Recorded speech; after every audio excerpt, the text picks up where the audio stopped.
the seamstress of Thornevale. Once, in the frost-bitten kingdom of Thornevale, there lived a seamstress named Lyra who stitched dreams into thread. In a land ruled by the Council of Icea, cold-hearted elite that believed emotion was a weakness, the people wore only shades of grey and black.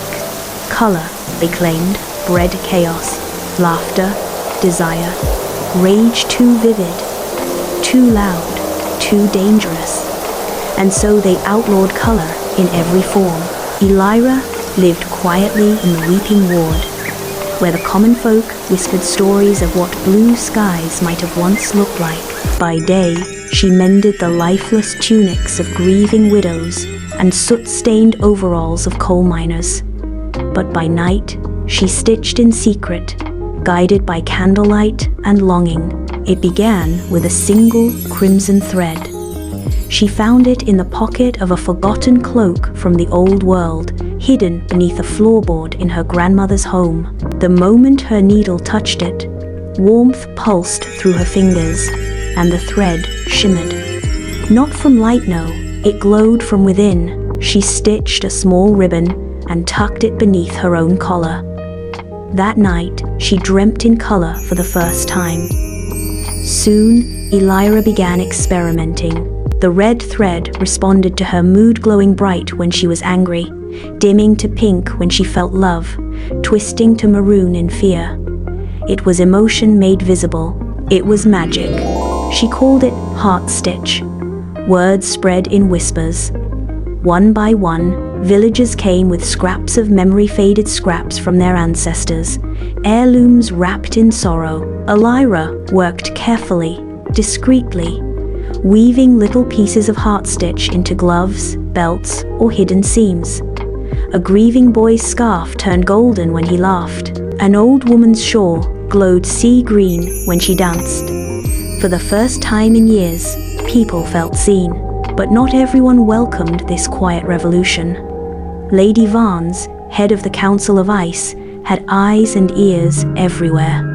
When her informants reported garments flickering with forbidden hues, she summoned her enforcer, Captain Darren, a man of marble stare and frozen loyalties. Emotion leads to rebellion, she hissed. Color is defiance stitched in silk.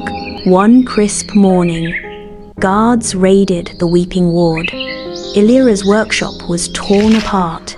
Her needles, looms, and threads burned in the square. But she had already sent the last of her work far and wide, hidden in the folds of those who still dared to feel.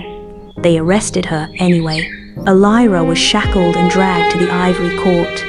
The nobles wore black with icy silver trim. The judge sneered, "You are accused of emotional sedition, of infecting Thornevale with color." Lyra looked up, defiant.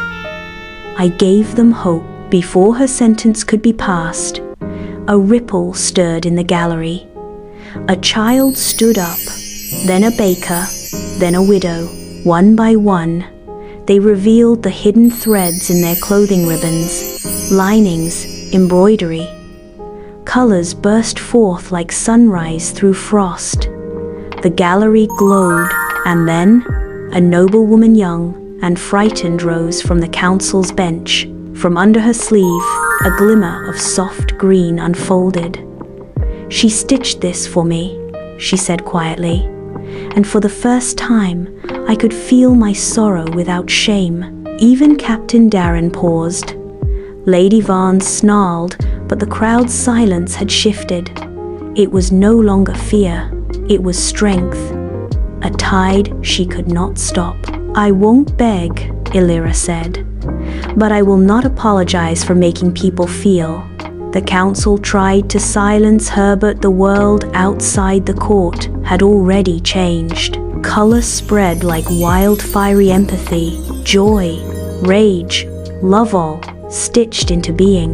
Years later, a new academy rose in Thornevale, where seamstresses and tailors learned to weave heart stitch with care.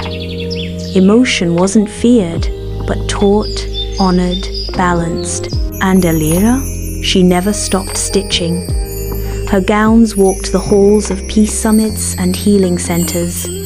Her scarves warmed orphans and former enforcers alike. Her name became a verb in Thornevale. To allure meant to stitch emotion into the world bravely.